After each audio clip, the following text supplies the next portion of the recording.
Praėjusią savaitę pristačiau pirmąjį komentarą apie Aiku žurnalo biuro Briuselėje vadovo Evaldo Labanausko dabartinės kadencijos europarlamentarų darbo vertinimą. Šiandien plačiau apie tai, kiek pamatuotos jo pastabos apie kitų mano kolegų darbą. Jau pačioje žurnalisto apžvalgos pradžioje akis užkliuvo už negrabiai suformuluoto klausimo. Kviesdama žvilgtelėti, kaip jiems sekėsi pastarosius beveik 5 metus dirbti Europos ir Lietuvos labui, žurnalistas savotiškai atskiria Europos ir Lietuvos interesus. Kiekvienam mąstančiam politikui nacionalinių ir europinių interesų derinimas tikrai rimta problema. Vis dėlto manytina, kad Labanauskui ši problema yra greičiau retorinė figūra. Vos išsikėlęs užduotį, jis ją iš karto pamiršta ir toliau tekste nė karto jos nebeprisimena. Per rinkimus, ir Europos parlamento rinkimai nėra išimtis, balsuojama už tam tikrą ideologinę kryptį. Akivaizdu, kad balsuodami europarlamentarai nenori privalo atsižvelgti į savo frakcijos politinės nuostatas. Tai ypatingai aiškiai regima didžiosiuose centro dešinės ir centro kairės frakcijose, kur kompromisiniai iš anksto suderinti sprendimai ilgų laikotarpių padeda išlaikyti įtaką ir priimti politiniai šeimai parankius sprendimus jai ypatingai aktualiuose srityse. Politinė grupė, kuri dėl vieno ar kitų priežasčių nesilaikys iš ankstinio sutarimo, neteks pasitikėjimo ir ateityje jos interesus bus atsižvelgiama nepalyginamai mažiau. Kita vertus, politinę darbotvarkę gali formuoti interesų grupės frakcijos viduje, kurios savo nacionalinius interesus sugeba pristatyti kaip visai Europai išskirtinai svarbų tikslą. Panašiu atveju frakcijos pozicija tikrai gali kirsti su politiko rinkėjų tėvynėje lūkesčiais. Tarkime, Europos liaudės partija, atsižvelgdama į įtakingas Nyderlandų ir Vokietijos delegacijas, teigia atstovaujant Europos ūkininkams. Nors tai pačiai politiniai šeimai priklausanti Tėvynės sąjunga Lietuvoje vargu ar galėtų taip save pozicionuoti. Norėdami išlikti Europinės politikos arenoje ir vaidinti joje pakankamai aktyvų vaidmenį, politikai priversti atsižvelgti į savo politinės frakcijos interesus, kurie savo ruožtų gali kirstis su politiko pažadais jo rinkėjams. Dėstydama savo išskirtinai chaotiškas įžvalgą, Labanauskas pamiršta paaiškinti ir tai, o kas jo nuomonė slepiasi po iškada – dirbti Lietuvos labui. Tuo ir kitų metų šaliai vadovaujantį Seime suformuota politinė dauguma ir vyriausybė turi savo programą, kuri 4 metų laikotarpiui gali būti suprantama kaip Lietuvos interesas. Kai veikianti vyriausybė vadovų taryboje pristato Lietuvos poziciją, ji ją tapatina su valdančiosios daugumos supratimu apie interesą. Lietuvos ministrai susitikę su savo kolegomis Briuselyje ar Liuksemburge, beje, ir prezidentas Europos vadovų taryboje vyriausybės programos nuostatas privalo pristatyti ir pristato kaip Lietuvos interesą. Vis dėlto tokia veikimo logika negalioja demokratinių valstybių politikams pabrėžiu, nesvarbu ar jie nacionalinių parlamentų ar Europos parlamento nariai. Tarkime, sunku suprasti, o kodėl šalies valdančiosios daugumos sprendimus būtinai turėtų palaikyti oponuojančių politinių partijų sąrašuose rinkti politikai. Ar tikrai būtų logiška reikalauti, kad dabartinės Lietuvos valdančiosios daugumos sprendimą būtinai palaikytų socdemai ir valstiečių partijos atstovai? Juk akivaizdu, kad rinkėjai, kurie siunčia politiką kovoti prieš vadinamasias vakarų vertybės, tikrai nesidžiaugs, jeigu tas žmogus staiga ims balsuoti priešingai, nes tai pageidauja konkrečiu metu šaliai vadovaujantis oponuojančios politinės jėgos atstovai. Trumpiau kalbant, kiekvienas europarlamentaras balsuodamas privalo atsižvelgti į savo politinės grupės interesus, pirma, į tai, ką žadėjo savo rinkėjams namuose, antra, ir į tai, kuo jis asmeniškai tiki, trečia. Nors ir laisvas balsuoti pagal savo sąžinę, jis vis dėlto privalo labai gerai pamastyti, jeigu nutarė nepalaikyti savo frakcijos sprendimo ir ne tiek dėl savo asmeniškos naudos, kiek dėl to, kad jo atstovaujama ideologija liktų daugiau mažiau rimta politinio lauko žaidėja. Balsuodami politikai kaskart priversti vertinti, kuri perspektyva, asmeninis įsitikinimas, nacionaliniai politinės partijos lūkesčiai ar politinės frakcijos nurodymas, kaip europinis lūkestis, kaip balsuoti, galiausiai lems, kuris mygtukas bus paspaustas.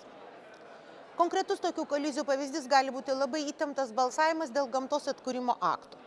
Tarkime, Aš aiškiai pasipriešinau savo frakcijai balsuodama už minėtą dokumentą, nors politinė grupė palaikydama ūkininkų pretenzijas labai kategoriškai reikalavo balsuoti, kad dokumentas būtų atmestas. Mano kolegos Andrius Kubilius ir Rasa Juknevičienė pasirinko palaikyti partinę liniją, kolega Liudas Mužilis po ilgų dvejonių susilaikė. Beje, Lietuvos vyriausybė rekomendavo tą dokumentą palaikyti. Ypatingai noriu pabrėžti, kad šio konkrečio atveju mano sprendimas paspausti žalią mygtuką tikrai niekuo nebuvo geresnis už kolegų pasirinktus raudonus prieš ar baltą susilaikau. Mes visi balsavome sąžiningai, vertinę daugybę aplinkybių ir pasirinkę tą variantą, kuris asmeniškai tinkamesnis. Jeigu Labanauskas bent jau bandytų paaiškinti, ką reiškia tas dirbti Lietuvos labui, jis gautų instrumentą, leidžiantį jam vertinti, kiek to ar kito europarlamentaro darbas atitinka paties Labanausko įsivaizdavimą, koks tas nacionalinis Lietuvos interesas. O tai reiškia, kad sužinotume tik tiek, kiek to ar kito europarlamentaro darbas tenkina Labanausko lūkesčius. Išskirtinai siaura narcistinė autoriaus perspektyva svarbi tik tiems, kurie autorių laiko pakankamai intelektualiu, kad deleguotų jam savo sprendimo teisę. Galbūt įtardamas, kad tokių skaitytojų ratas nėra platus, autorius atsakymų ir neieško. Tiesa tai, kad Labanauskas nesugeba klausimo išryšti, nereiškia, kad problemos nėra. Problema yra. Nepamatuotos ambicijos įsitaisyti teisėjo kresle, nesugebant net elementariai logiškai pagrįsti savo nuosprendžių, Labanauskui kiša koją visame tekste. Kiek tinkama žurnale su pretenzija į intelektą skleisti gandus, o analizę keisti lėkštais juokeliais, spręsti palieku Aiku žurnalo skaitytojams ir jo redaktorių, vis dėlto leisiu savo būti kolego advokatu. Pradėsiu nuo savo grupės politikų, su kurių darbu esu susipažinusi geriausiai. Ypatingai ciniškai skamba atvirai seksistinis, atsainus Juknevičienės darbo vertinimas. Labanauskas pripažįsta, kad ši politika yra didžiausios Europos liaudies partijos vicepirmininkė, tačiau svarsto, kad grupės pasirinkimą, cituoju, nulėmė lytis, aktyvumas, ne tik Facebook'e ir Andriaus Kubiliaus palaikymas bei autoritetas.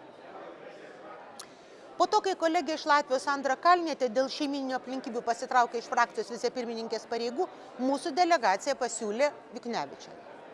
Įvertinus tai, kad ji buvusi krašto apsaugos ministrė, kelerius metus net pirmininkavo NATO generaliniai asamblėjai. Dirba grupėje už Europos saugumą. Aktyviai dalyvauja svarstant nacionalinio saugumo klausimus. Balsavimas dėl jos paskirimo jai buvo labai palankus ir ji be vargo įveikė kandidatę iš Danijos. Balsavimas vyko dar iki karo Ukrainoje.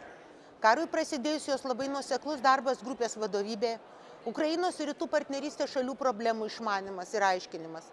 Kolegoms iš mažiau su klausimu susipažinusių pietinių Europos regionų buvo labai vaisingas. Galiu tęsti ir tęsti.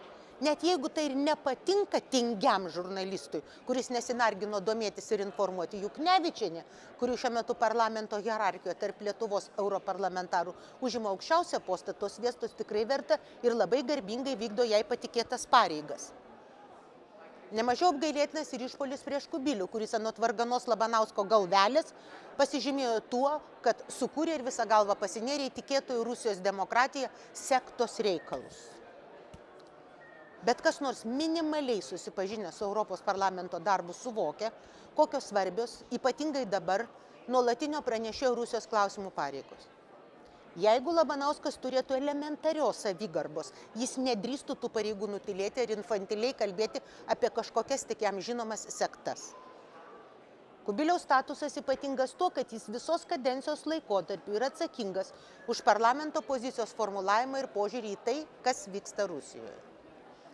Jis taip pat rengia pranešimus, rezoliucijas, specialius klausimus skirtus Rusijos reikalam.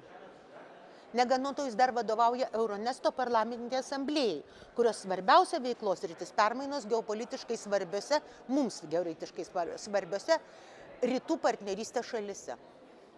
Lėkšta Labanausko ironija skirta Kubiliui neturi nieko bendro su kolegos veikla, tik dar kartą patvirtina įžvalgą apie absoliučią autoriaus profesinę nekompetenciją. Profesorius Liudo Mažylio darbas vertinamas per matomumo prizmę. Jis, cituojama, mažiau matomas nei jo kolegos, tačiau ne taip retai, kaip anksčiau minėti nulį. Galima suprasti, kad Labanausko galva vienintelis Mažylio nuopelnas yra tai, kad jį pastebėjo žurnalistas. Klausimas, ar tas žurnalistas geba apibrėžti, kam konkrečiai atstovauja Mažylis, kokia jo politinė laikysena ir veiklos prioritetai lieka anapus autoriaus regėjimo lauko. Nes siaurutis tas regėjimo lauko. Labai panašių primityvių stiliumi Labanauskas pašiepė kolegas Stasį Geliūną ir Viktorą Uspaskichą, net nebandydamas rimtai vertinti jų darbo atstovaujant juos išrinkusiems žmonėms. Komiška tai, kad nors vertinant Kubiliaus darbą vargo rašytojų užkliuvo jo angažavimas demokratinių pokyčių Rusijoje klausimo, Jakeliūnas ir Uspaskichas kaltimi, kad palaiko dabartinę Rusiją. Apsispręsti reikia. Itin neprofesionaliai skamba ir Labanausko tezė, kad rezoliucijų rašymas Europos parlamente nieko nereiškia. Ironizuodamas apie Uspaskicho grafomaniją, kurios net nebando pagrysti nors menkiausią citatelę ar nuorodą, Labanauskas drąsiai paneigė vieno pagrindinių Europos parlamento politinių instrumentų svarbą, kurio beje labai dažnai kolega Kubilius naudojasi.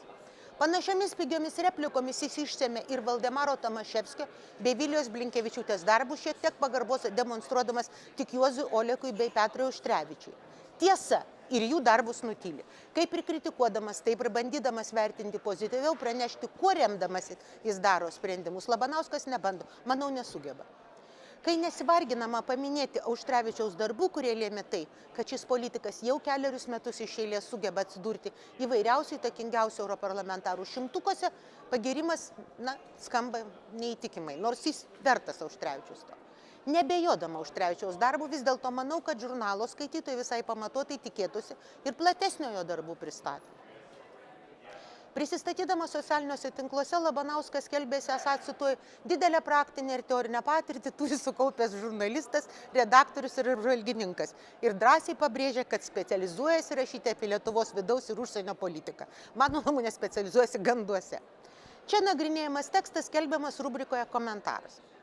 Žurnalistikos pradžiamokslis aiškina, kad komentaras tai analitinės žurnalistikos kūrinys, kuriame aiškinami visuomeninio gyvenimo reiškiniai, įvykiai, aptariamos su jais susijusios aplinkybės ar problemos.